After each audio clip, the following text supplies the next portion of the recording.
Hello. How do you? I'm good. Good. You want to say who we are? I guess. We could live in mystery. Well, I am Simon Freitae. And I am Azeb Freitae. And you are listening to... The Fergus of Ferg. Hi. Hey. How you guys doing? You can't answer us. Yeah, but honestly, like, for real, how you actually do? You know, I'm okay. I am good-ish. Good-ish? Yes. I feel sickness coming on. No. But like, I'm not sick. Like, Hydrate, yeah. baby. Yeah, I've been hydrating. I've been trying to sweat it out. Okay. Do the things. How about you? How you do? I'm in a much better place than I have been for a while, so I'm good. Nice. Yeah. Wow. Yeah. Improvement. So, we're gonna get, like, right into it. So this week, guys, we want to talk to you about something super fucking urgent, and it's called climate change, motherfucker. Yeah. Sorry for all the swears. I'm just, like, really excited to talk I'm about not this. sorry. All right, then. So this is something that we've been aware of for most of our lives, and has many different names, like global warming, or end of the world. But let's be real, it's not really the end of the world. It would probably be the end of humanity, because Earth is most likely going to survive, and we're gonna fucking die. Because we are the only self-conscious species that is literally setting up the human race, aka our own kind, for destruction and extinction. Well, why would we do this? Because we suck. Oh. But there's more actual reasons that we're going to get into this. Yeah. So as we claim this state of emergency, be aware of people who are running for president who actually give a shit about climate change. Cough, cough, Bernie Sanders. And probably other people, but that's who I'm endorsing. Sorry, just saying it now. In case you're wondering. And we'll see how far that goes. So, but also just a pleasant reminder that Mars is definitely not going to be accessible for you or for us, because classism, baby. Yeah. Money. Yeah, this is really like sad shit, but we're just like trying to keep it lighthearted. You feel me? You gotta have a sense of humor, boo-boo. Yeah. So anyways, we're gonna share what's going on globally and locally and what you can do to combat climate change in your daily life in simple ways, whether you believe it or not. And you're gonna be a part of that change, because none of us want to be dead by 2050, you feel? I feel. Word. So let's actually turn some tables. Let's get them spinning, baby. Okay, so this week's episode of How the Turns Have Tabled, it is about Osmond I's science experiment from, it was my sophomore year, right? Yes. Your junior year? It was my junior year. The one time that we were actually in a class together with Mrs. Pye. Wonderful. Oh, Miss Pye was the best, was chemistry? Chemistry, it was chemistry. Yeah. We didn't learn shit, but no. We know about neutrons and protons. Yeah, and I got in a lot of trouble for whistling, even though I never whistled, but it's fine. So we had a science experiment about vampire energy, and if you want to know what it is, I'll tell you right now, I have no fucking idea. Because I did not pay attention at all during this project. Azeb carried the shit out of this, and basically, I don't remember most of it. Oh, I remember, like, I just kept checking in with you, and you'd be like, yeah, so I did all the tests, and, like, this is what's going on. I'm like, cool. And then you're like, cool, so I just wrote the report, and this is what's going on the board. And I'm like, that's great. And then you're like, can you glue this? And I'm like, you wrote an abstract? So then, like, we get to the science fair. What were you doing? Nothing. I just let you do the whole thing, because Okay. you had no faith in me, and I was okay with it. You know what? Let's go back to whatever episode episode 14, when I mentioned I was a control freak. Mm-hmm. That was definitely a symptom of that. Yes. So we get to the science fair, and then it was Joe, right? Yes, it was Joseph O.R., the president of class of 2013. I am the vice president to him. Yes, we still live in these glory days. But those weren't the glory days, because glory days are now. Be present, bitch! Okay, I'm sorry. So Joe comes up to us, and he has like a clipboard. He might not even have a clipboard. He just comes up looking all official, and I'm shitting my pants, because he comes straight up to me and starts asking me questions. But you know who he is. No, I had. You know him? In that moment, I didn't recognize him. I just knew. I just felt a judge coming, and I felt like impending doom. So then, like, you mentioned this is the science fair, correct? Yes. Okay. So like people are walking around judging, the different boards and the science experiments that had been done. So Joe comes up to us and fucking, just rips apart the whole project, because I had no idea how to talk about it. And then at the end, they were just like, yeah, he's not really a judge for the fair. And I was just like, no, but fuck, I'm so scared. I don't know anything. And then we move on and get like an honorable mentioning. And we got like 5th place. Yeah. And we did not deserve that shit. No, we did not. But I thought it was funny because you would be talking and Joe would just start counting. He'd be like, 1, 2, 3 with his fingers. And Simon's like, holy shit, he's timing us. And then I'd be like, dude, just like, don't look at him. So yeah, the turnedness of that is that we did not deserve that fucking place. No, we didn't. But we kind of learned about the environment. Yeah. Okay, well, like, we can actually tell you what that project was about. Well, I can, because Simon can't. Yeah. Essentially, this was before, like, people actually cared about things. Maybe it was like 2010, which people still don't actually care. It was 2011. 2011-ish.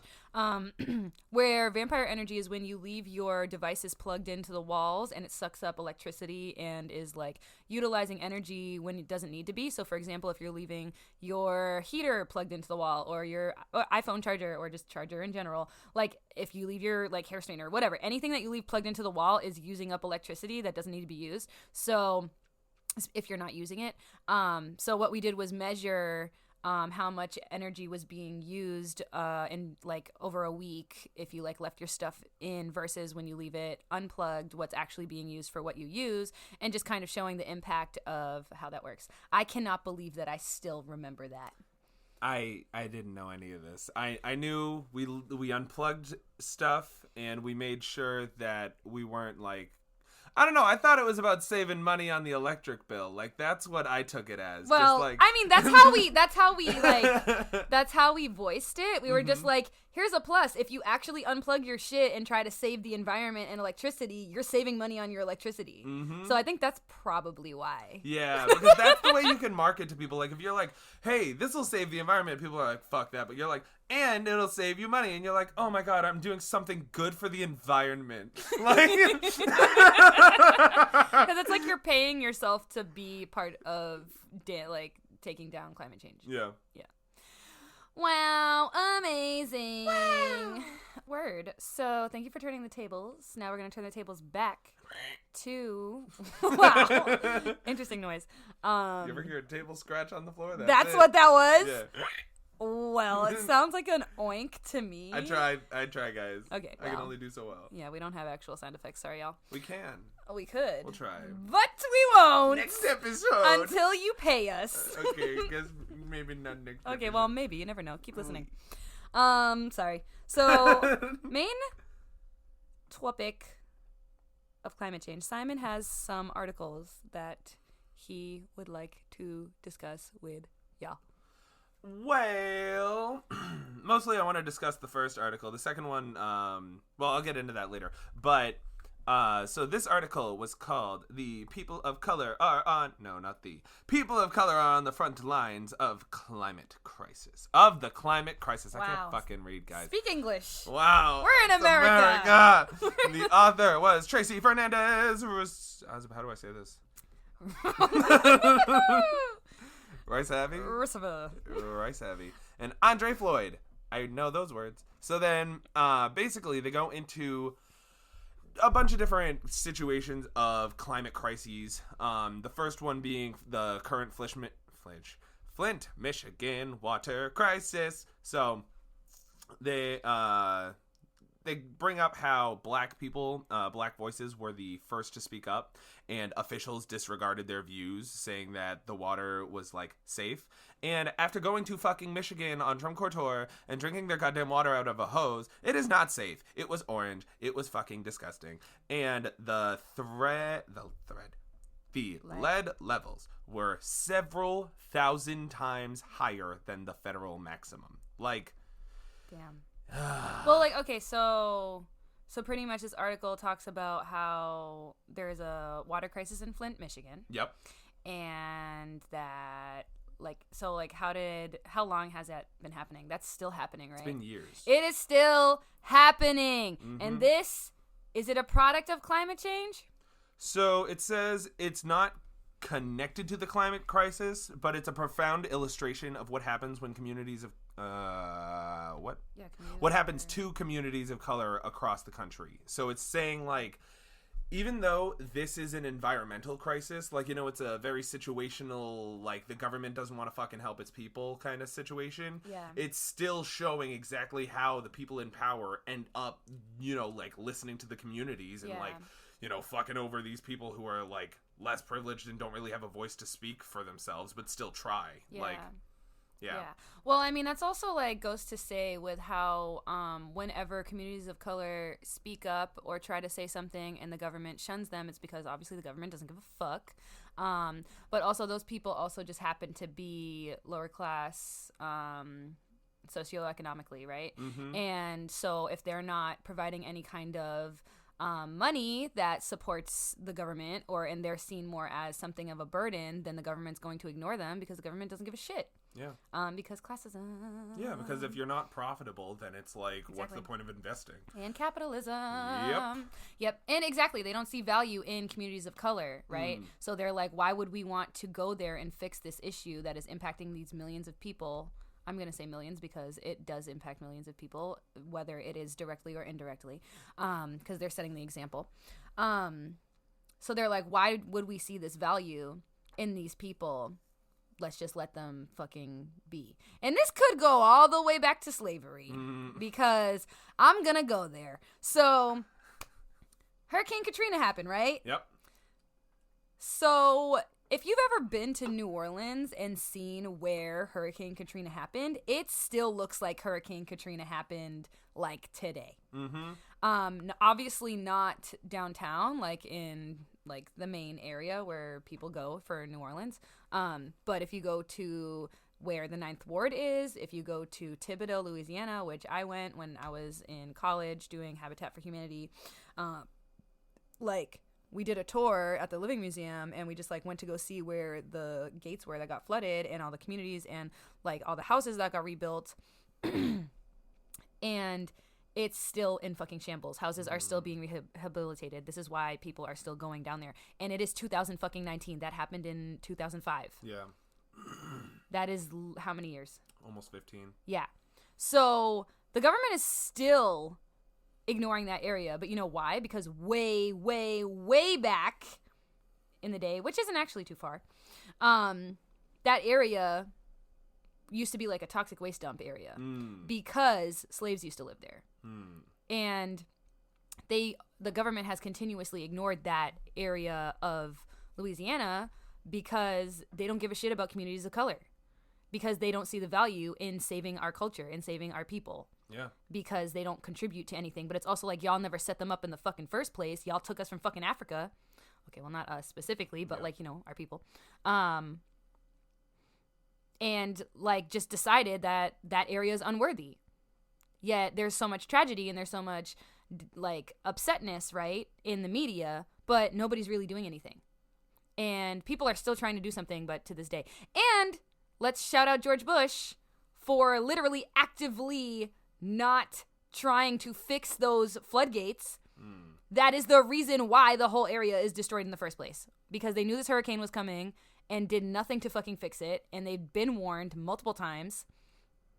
And that's what's up. So for those of us who are like probably my generation, Simon's generation, that were in like 5th grade when this happened and had actually no idea what the fuck was going on unless your parents actually told you, then that's the truth. That's what happened. You can Google it. You can go there. You can go see it for yourself because it most likely still looks the same. So that's just an example of how something from the past and something that is current are still relatable because of environmental crisis. Even though it's not directly correlated to climate change, it is reflective of how those things impact our community when we do nothing. And how in the future, sorry, I'm just like kind of going off right now. How in the future, if we do continue to do nothing about climate change, our people are going to be the first people to fucking suffer. Because does the government give a shit? No! You know how we learned that? From examples that are happening! Yep. So be fucking aware, y'all. Yeah. Sorry. And even the article even goes into that about how people of color, like their communities end up being the ones that toxic waste facilities end up being placed. Like, I even remember when we were growing up in Everett, it had the nuclear power plant right there. Yep. Like, It's just like... Yep. If you watch, like, Food Inc. and it shows you, like, how there are people that live near these factories and, like, they put, like, the pigs, like, waste crap from the factories of, like, where they make bacon, and, like, people are getting cancer and, like, literally dying every day because they live near these factories because they have no choice because they're in rural America and they just happen to be people of color or indigenous folks. So it's like, just because we don't see it every day, it is still fucking happening. Yeah. And there needs to be a sense of urgency behind it. That's the whole fucking climate. This is why this is literally the most important topic of anything every day. Well, yeah, because you can't... There is no, like... You can only ignore shit for so long. Yep. Like, it's like, after a while, it's in your face and everyone's fucked. Yep. Like... But it's also like, yo, man, like, we live on the planet Earth. Let's actually act like it. Yeah. Anyways, continuing with this article. So the article also goes into another big environmental fucking crisis, which was the Gulf of Mexico oil spill. Do you know what year that happened? I think 2008, but let's Google it. Go. This is the song Mexico. while we Google. Gulf of Mexico Yeah. oil spill. Yeah. Oil spill. Oh, hell no. I hate you for that. Okay, 2010. Oh, yeah, you The called it. Deepwater... I said 2008. Deepwater Horizon. I know oil this spill. as the BP oil spill. Thank you, BP. Yeah. Oh? You know the YouTuber Paint? He has the it's the Disney Channel, like all the movies were lies and like what would actually happen, and it's like Pocahontas would like kill all the fucking the people that are killing her people. Yeah. And all that shit. Yeah. And then like Ariel gets fucked by BP. Cause this goddamn oil spill. So Shit. but the reason why we talk about it is because another example of black communities, which are the leaders of change. Bum, bum, bum, bum, bum. Da-da-da-da-da. So, while the spill and the environmental devastation it wreaked are well known, what is less known is the way... Fuck, I can't read. Dude, seriously, get some brain cells. Got it. Is that the waste from the shoreline cleanup effort was trucked to landfills mostly in black communities in Louisiana and Alabama and Florida, says Dr. Bullard. He is a professor at Texas Southwestern University, known as the father of environmental justice for his pioneering BP oil spill. It says 2010 right there in our notes. Okay, so I'm confused. What the hell did you just say? Because, like, I don't even know. Basically, that black people in Louisiana, Alabama, and Florida were, like, the most fucking useful in, like, cleaning up the fucking oil spill. Isn't like, it funny how, like, we always end up being the people that have to clean up other people's fucking messes to make shit safe for ourselves? Yeah. Literally in every fucking context. Well, at that point, it's just a survival mechanism. Like, it's just like, I literally don't give a shit about you and your ego and how you don't want to clean this up. Like, if I don't clean it up, we are all fucked. Like, it's just like... like, you have to realize that, you know, you do have a part in this that you can play, like, that you can take a step out and fucking try to fix something. It's that thing with the kid and the seashells, and, like, or I don't know if it was baby turtles or seashells, but, like, the little kid's walking down the beach and he's like throwing, let's say baby turtles because it's funnier. Okay. So he's like walking down the beach and there's a shit ton of little baby turtles on the sand. He's like throwing them back in the water, and then this old man's like, fuck you. And then the kid's like, fuck you. And then the old man's like, you're never going to get all these turtles in the water. And he's like, not with that attitude. So then the old man starts helping, and then a bunch of people start helping out, and then all the fucking turtles end up in the ocean. What? Yeah. I've never heard that story in my life. Yeah, so it's just saying when people say fuck you, be like, fuck you. And then, yeah. So, like, essentially, we should continue to lead so that other people will join us and help? Yes. Okay. That's the more elaborated version of fuck you, fuck you!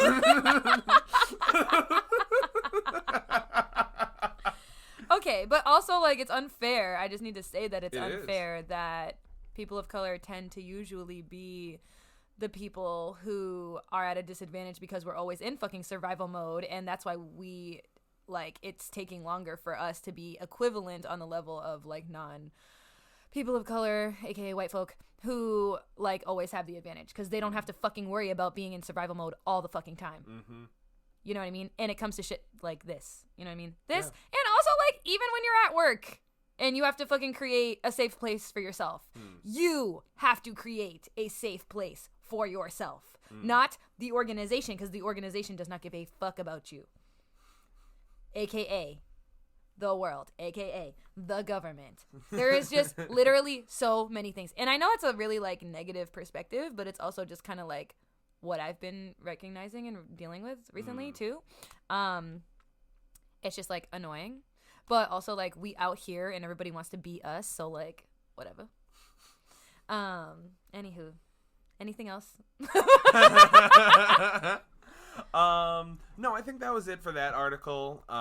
Just kind of talking about how black communities really take the step forward, even though they're the ones getting, like, fucked the most by this, which is probably why they were doing it. Yeah. But the other article actually, I feel like, covers a lot of the exact same stuff, which just kind of validates all of these fucking points about how, like, the people of color are the ones getting fucked, and they're the ones stepping up, and they don't really get too much recognition for it.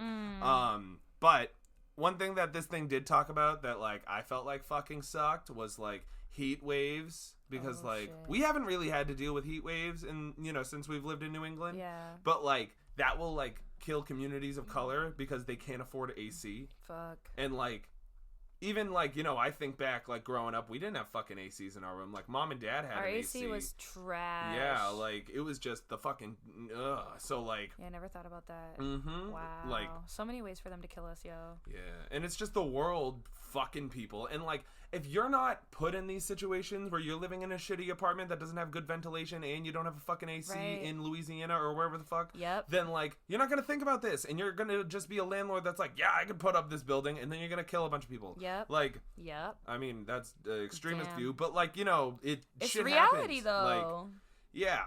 And then, also, this article did kind of have some ideas, but, like, I don't know. It's always like, oh, this would be great if we could start putting money into these great ideas of, like, solar and wind energy and having people of color be the ones that, like, have jobs that do this so that they can do that stuff. But, like, that opens the whole can of worms of, like, college education and, like, money to do that. And then, getting a supervisor that really wants to give someone a chance other than, like, someone who's had a very well-bred childhood in, like, education. Yeah, so. Yeah. There are so many fucking layers. Layers on layers on layers. Bro, I think about this literally every day. Of, why does it take so long? Or why are there all these fucking roadblocks for people of color to be fucking successful? You know what I mean? And right now, the conversation is white feminism, and it needs to be fucking Black Lives Matter, because that shit is intersectional, and it's talking about everybody's fucking identity, so get hip, or don't listen to this fucking show. Anywho. Speaking of layers, though, did you know the ozone layer is repairing? Hey! Last time I checked when I was in, like, 4th grade, we were screwed. Yeah, it's because I've been recycling. Only you. Just me. I did it.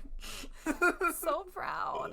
I've been recycling. Thanks, UNH. I've been composting. Wow. Not in this house. Oh. But in high school. Where?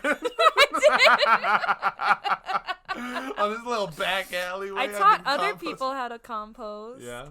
I used to be the queen of green. Yeah, the green club queen. Now I'm the queen of another green. Oh, yeah? Shmoney. Oh. Just kidding. Marijuana.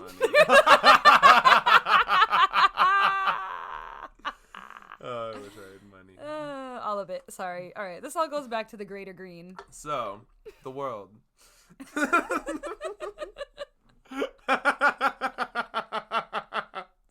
Go. Hey. Howdy. So we just want to take a second to thank you so much for listening to us and to remind you of a few things. 1. Please follow us on Instagram at The Freitae Effect, on Twitter at TFEpod, and like us on Facebook. 2. Spread the love and share. Friends can subscribe on Apple Podcasts, follow on SoundCloud and Spotify, Google Play, Stitcher, and iHeartRadio. 3. We want to hear from you. So we accept all forms of feedback and affirmations, or if you have something that you want us to discuss that you find interesting, you can email us at thefreitaseffect@gmail.com. And last but not least, go to patreon.com/thefreitaseffect and subscribe to become a patron, or make a small donation to help us continue producing this podcast, because you know why? Because the shit ain't free. Alrighty, let's get back to the show. And we are back from the break. Yay. Yeah. Okay, so like this next segment is going to be the more positive side, maybe. Ooh. Allegedly, not guaranteed. Positive. But it's going to be a little bit, we got some thoughts here. So, we were curious, what is America doing? What is our impact? Why do we carry so much influence? Does it even matter? Why do other countries think about us when we have to do any kind of global decisions? Why can't they just make decisions without us because we're trashed and we suck at making decisions? Oh. That's just my perspective. Maybe y'all think otherwise. I'm just not really patriotic recently because do you see our administration? Do you see it? I see it. I see it. So one of my colleagues at work sent us this very interesting, not necessarily an article, but it's kind of like an app that is from boston.gov, and it will show you where in Boston is going to be underwater by the time that if we don't do anything about climate change. And so we'll include the link in the description so y'all can see like what areas, but basically like if you go to this Explorer like app whatever, it just shows you like the whole city of Boston is definitely going to be underwater.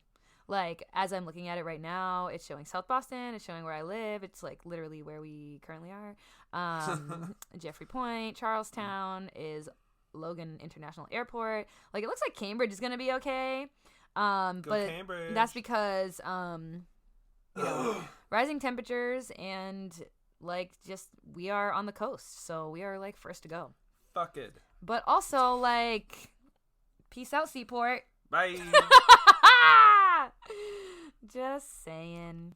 So if you want to check it out, it is boston.gov/department/environment-climate-ready-boston-map-explorer. So again, we'll include that in the thing. Again, that is...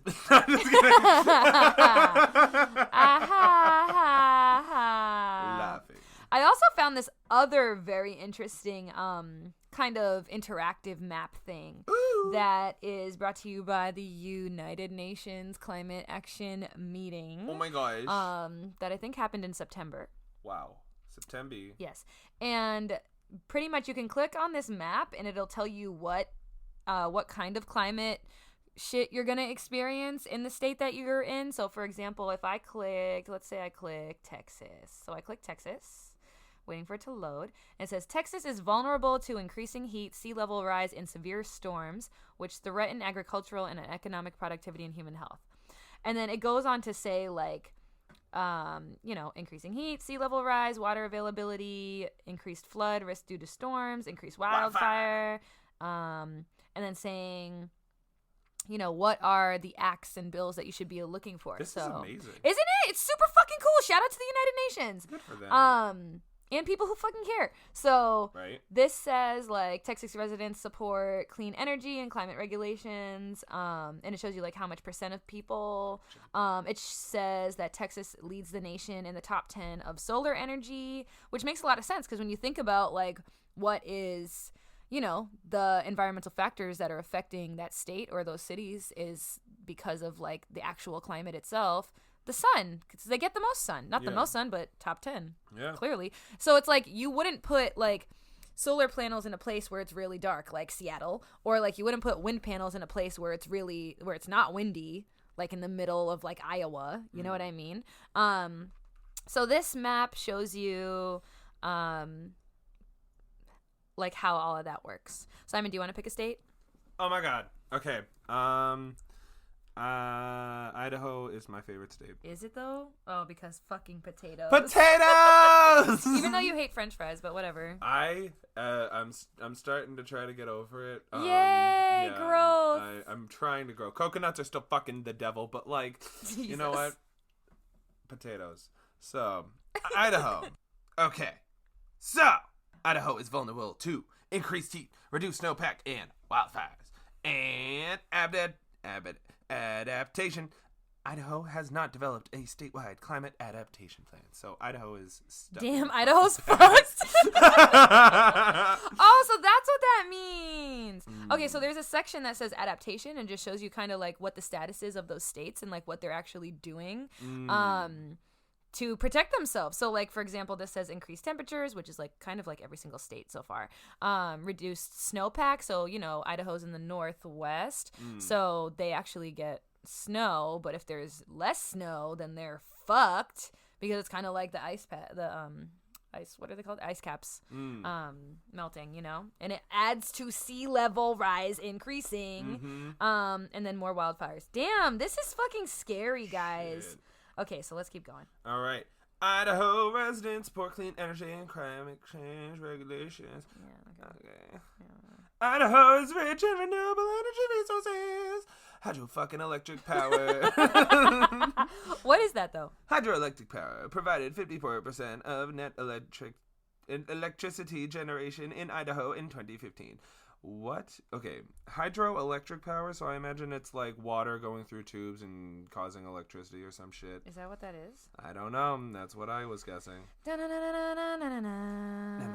Well, yeah, you're right. That's exactly what it is. Oh! Wow!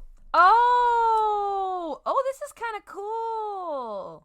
Okay, so anyways, this website is called climateenexus.org/climate-change-us/state-impact/. Again, we'll include this in the description, but if you want to check it out and see whatever state you're in or whatever state you care about, like let's say if you wanted to live in DC, let's click Virginia. Ooh, this will be the last one, I promise. Well, there's not too much. Wow, there is literally fucking nothing. Yeah, Yo, Idaho had like a whole ass like. damn, thing. Virginia, do you care? What is going on, Virginia? It literally says like basically nothing. Wow, that's actually terrifying. 52% of people are worried. It doesn't fucking look like it. Damn, that's a high concern. All right, yo, Virginia, you better step it up. Sorry. But so those are some resources if you want to check that out. Some other things I've been thinking about is like animal extinction and the importance of bees. And this kind of only came up because we went apple picking recently, and we took our dear friend Janaea and her niece and nephew Carl and Lauren, and the whole time when we were apple picking they were like really fucking terrified because there was a shit ton of bees. And well, Carl just looked like he wasn't having a good time. He just looked miserable. Just straight up not having a good time right now. And then Lauren was just having the time of her life, but whenever the bee would appear, she would get like scared shitless. Yeah. So then after a while, we understood that it was like Carl was afraid of the bees and that it was, you know, messing with both of them. Yeah. Yeah. I didn't even notice. But then, like, we were like, why are you guys so cranky? And they were like, the bees. And we were like, what?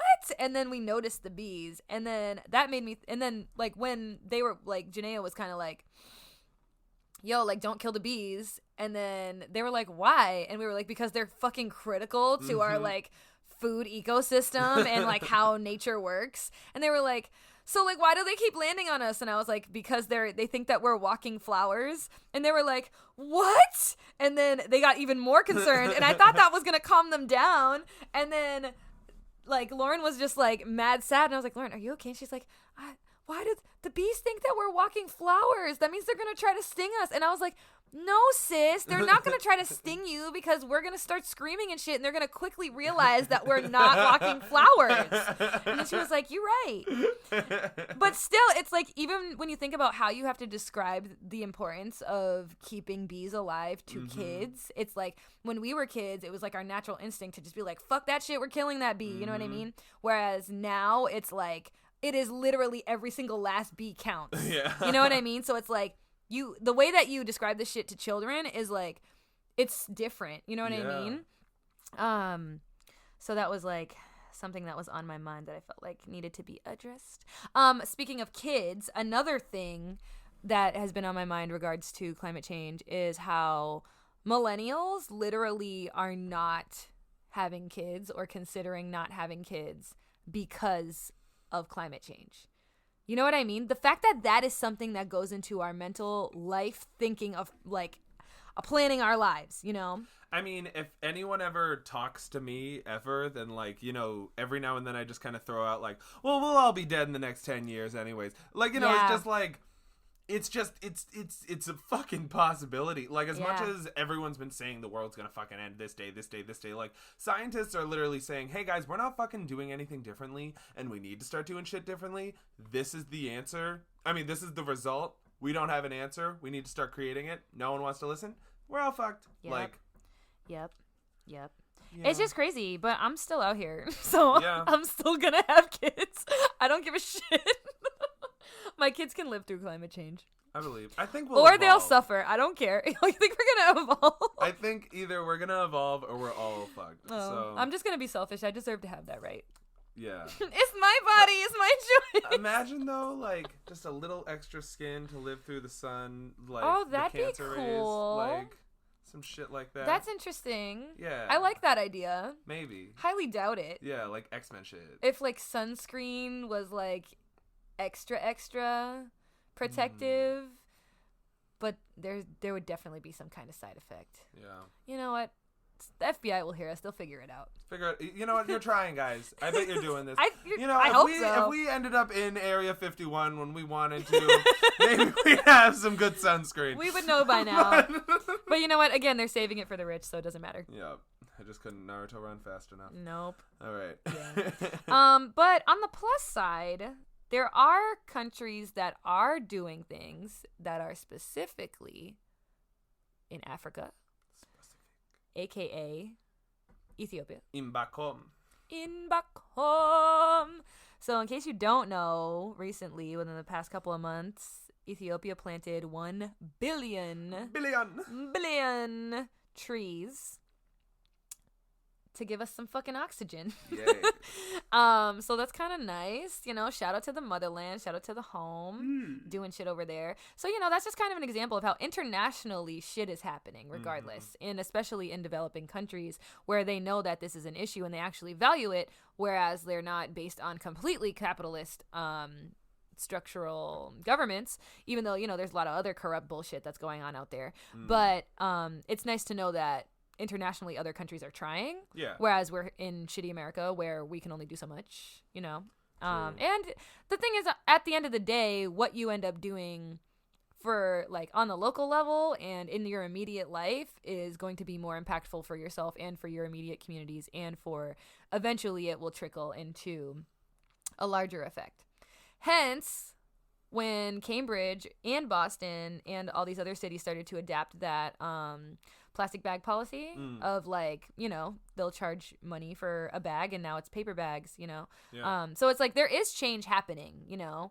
It's just very small and it's taking forever. Also, I noticed one big change that people were trying to do for the quote-unquote environment, but it ended up like backfiring. I don't know if you guys remember the whole straw thing. Oh yeah. Yeah. I think I was talking with you about this the other day, how like people got rid of straws in restaurants. And that for me is kind of like a like, as much as you're saving plastic, like, I don't want to have to drink from a fucking cup that's like, I don't know how clean it is, like, you know, like that kind of thing. Like, if it's at a restaurant, sometimes I get a little germophobia. Okay. But like, other than that, some people don't have fucking arms and can't pick up a cup, and like, it's very ableist to think like, okay, we can just get rid of all straws in every restaurant when people literally can't pick up the drink to drink from it. Yeah. So like, as much as they're trying to like save the environment, it's not. Oh my god, really? Yeah. I never thought about that. Look at my ableism coming through. Well, yeah, I mean, it's just the ignorance. Like, you know, it's you are not aware of it until it's brought to your face, and like. So reusable straws are actually helpful for folks who are not able to use their hands and shit to pick up a cup. Essentially, but they would need to be able to like get out the straw. Like, you know, it's just like it. So regardless, it's still shitty. Yeah, it's all a shit show. So like what do we do? Well, I don't know. I kind of feel like we've dug ourselves into quite a hole, and like we need to weed ourselves out of it. Yeah. Like, you know, it's not going to be something that we're going to be able to just go, okay, cool, we fixed it, climate's good. Like, it's taken years for us to fuck it up this hard. Like, it's gonna take a while to fucking reset all that stuff and to figure out new ways of, living and coexisting with each other. Yeah. And, coexisting with the environment around us. So then that goes perfectly into my next question, which is pretty much, if you have read Parable of the Sower, which I have mentioned multiple times because it's honestly probably my favorite book by Octavia Butler, because it is so fucking relevant to today, even though this bitch wrote this sci-fi shit in the 80s. Sorry. She wrote it in the 80s? In the fucking 80s. Dude, I swear I thought it was 2008. Oh my god. Yeah. So read that shit because that will change your fucking life. Essentially, what she ends up doing is, like, she talks about how climate change happens, and she lives in California and whatever. And what ends up happening is she creates her own, like, religion, but she really creates her own community, and it's called Earthseed. And because in California, in the book, there's all these wildfires and there's these gated communities that are able to, like, stay safe and away from all that crap, but then all the lower class citizens have to live on the highway and, like, deal with these crazy people on drugs who are lighting fires and, like, stealing from each other and, like, killing each other. And then, like, you're out here, you know what I mean? And you have to fend for yourself. So she decides to, like, create her own community, but there's also, like, this Nazi-ass government that's happening. Like, does this not sound fucking, like, right now with the opioid epidemic and, like, the fucking KKK and, like, Donald Trump? Anyways, so no spoilers. I swear to God, I didn't ruin anything for y'all. But she creates this community called Earthseed, which is basically about, like, these little communities of people who, like, just, like, farm. Like, they create their own, like, farms, so they have their own produce and their own food, and they have their own, like, homeschooling and stuff. It's very culty, obviously, but, like, what religion isn't culty? We're gonna get into that in season 2. Don't worry. Season 2. But essentially, like, their way of living is so much more, like, cultivated for the lifestyle that, like, Earth is intended to, like, be. Like, growing your own food and eating seasonally and, like, watching how you use your waste and, like, using your waste in ways that are effective for, like, whatever, right?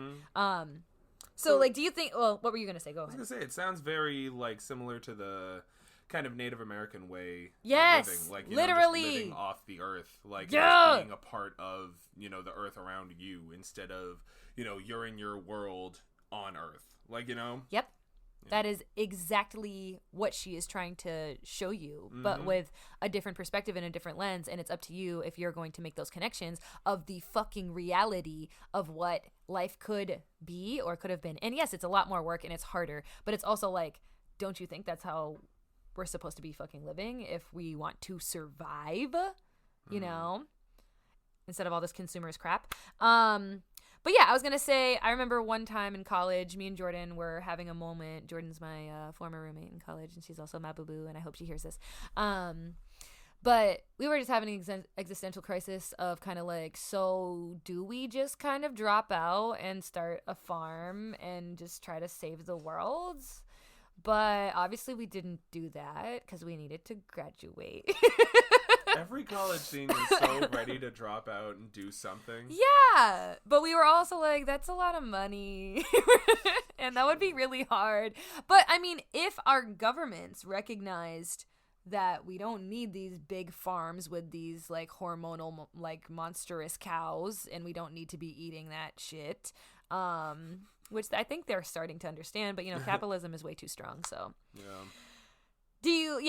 Basically my question was, like, do you ever see the world going in that direction? Do you think that's possible? Or what do you think is going to happen? Okay.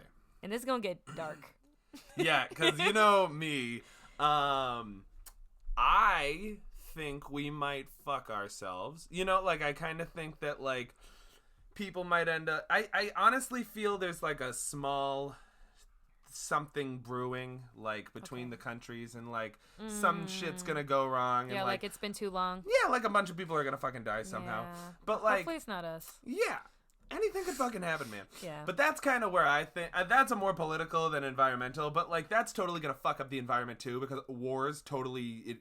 just ruin... Like, the nuclear effect on the the ecosystems, all Yeah. that shit. Like, look at Chernobyl, and that was just like a reactor that fucking went off. Like, imagine if people are dropping bombs on each other. Wait, but what's Chernobyl? Can you explain that? Chernobyl was the giant nuclear reactor core that went off in Russia. Oh, fuck. And it like fucked up so much shit, and it took like weeks for stuff to start like actually showing up on people. But like all you would have to do was like touch a rock from there, and you would like die of cancer like a few weeks later. When did that happen? God, I don't remember right now. But like, there's a whole HBO documentary around it. It's not entirely like accurate, I've heard, but like it's very close. And like the whole story of it's just so wrecked because like the government didn't want. Like the Russian government didn't want to talk about it because they didn't want to be seen as like, oh, well, we did something to copy the Americans and we fucked it up, like, or we were the first ones to do it. But again, more political shit. Why is it always like that? Even though it literally was like killing hundreds and thousands of fucking people, and like, you know, it's still not safe to go back there today. Yeah. But that kind of thing happens. Like even Hiroshima, like when we dropped the atomic bomb, then.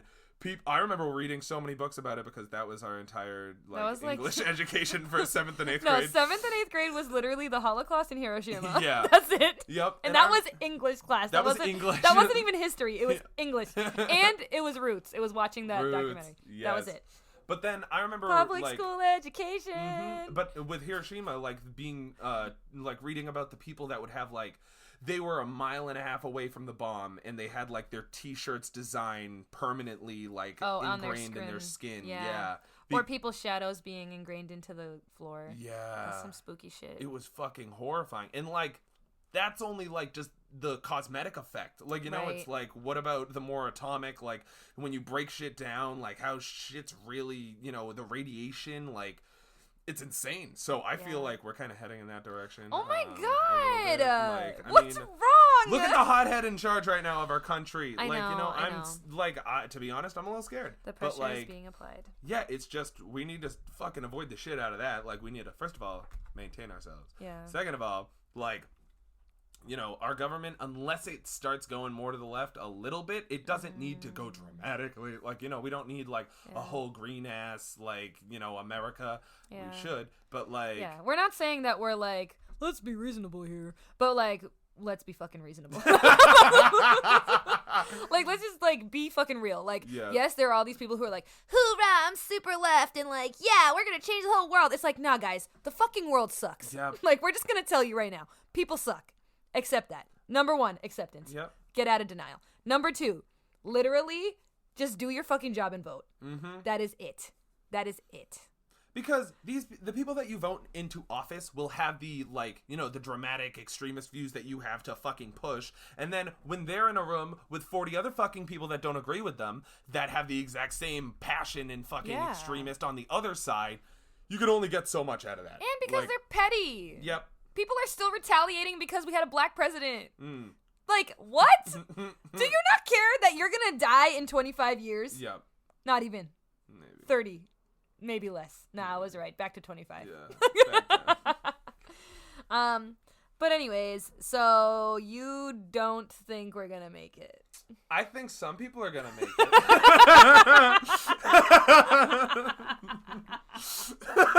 Well, for me...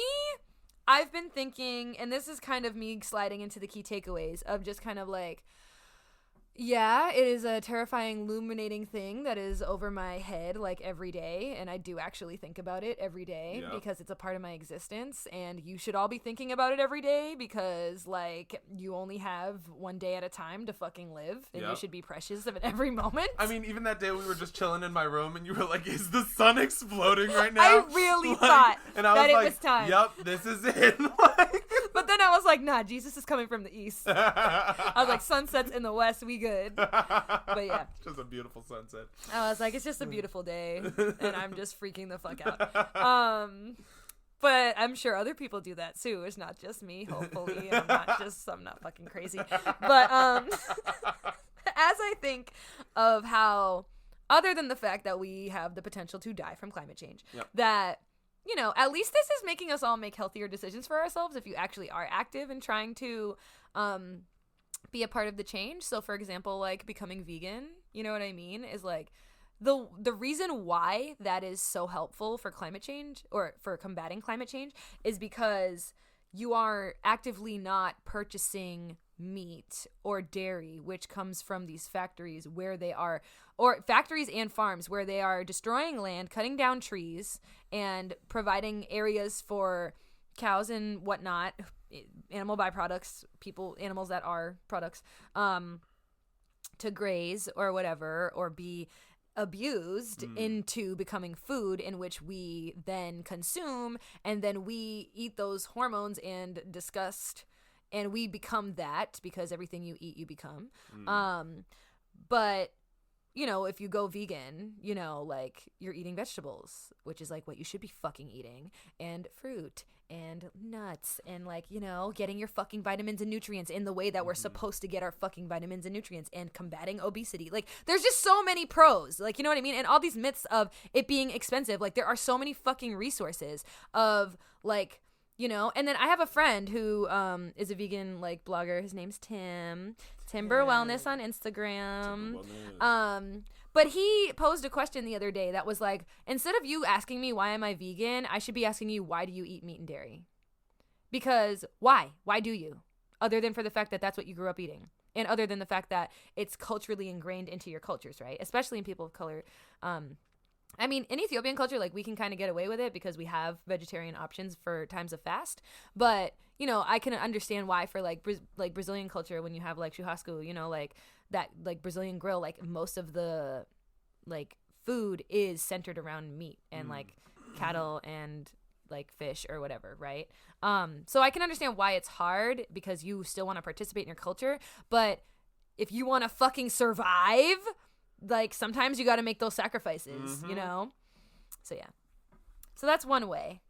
I do have to say, you can be a little too vegan, though, and that doesn't help the environment. Like, if you refuse to use fucking leather and you use plastic for everything, like... Oh, that's true. That's not fucking Gucci. So just think about that, boo-boos. Okay. Yeah. But, I mean, I'm sure that, like, people who are not using leather would find alternatives that aren't plastic. Sure. Unless people are just shitty vegans. That gives a shit. Like, you know, it's like... So they're shitty vegans. Yeah, because you can be vegan and be like, I'm doing this for the environment. Okay, how much is this? Like, you know, it's just like... yeah, like... But that's again, that's consumer awareness. It's like, do your fucking research then. The fuck? Like, that's on you.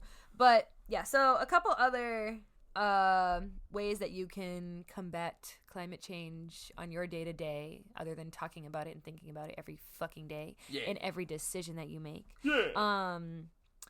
Recycle, reduce, reuse, recycle.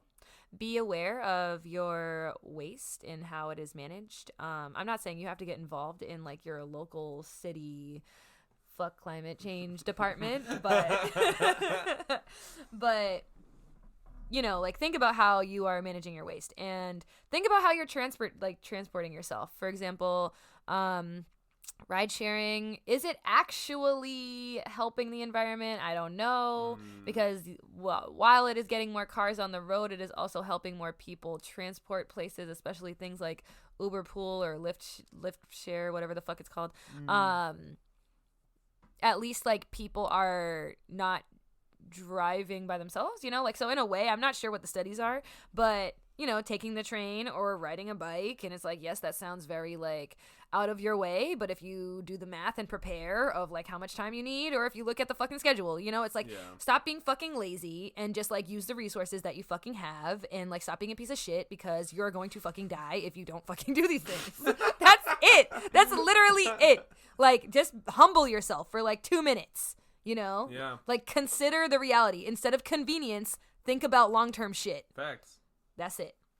Yeah. That is all I got for the key takeaways. I do have to say, yes, recycling. That is one big thing that I didn't give a flying fuck about until I got to UNH.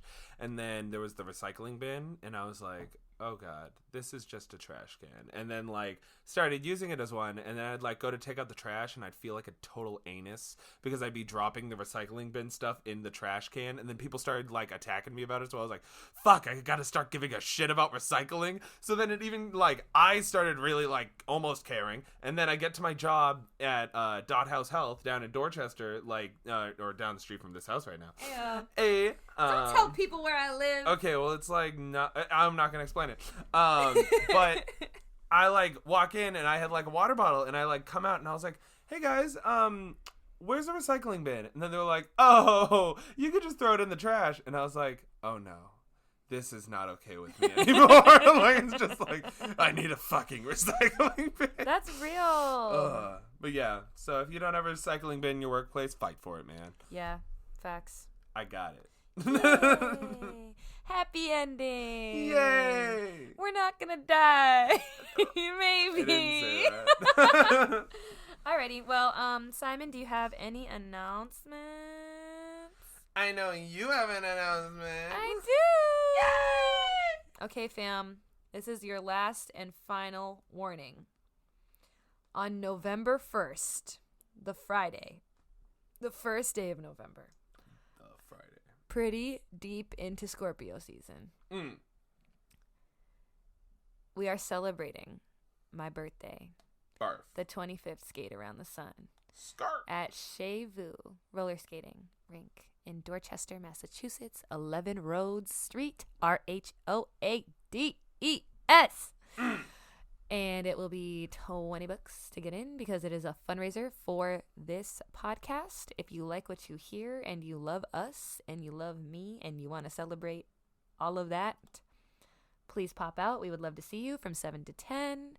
Otherwise, you can make a donation if you cannot make it by Cash Apping me at AZEBMoney, AZEBMONEY on Cash App. You can also find me on Bank of America and send me some shmoney. Just put the description as TFE Pod and we will count your donation.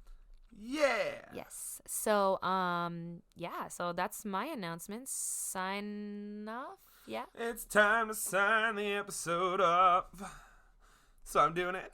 Yes, you are. It's my turn. All right. So, guys, be sure to like the episode, share with a friend, and follow us on social media. Subscribe, and comment on SoundCloud.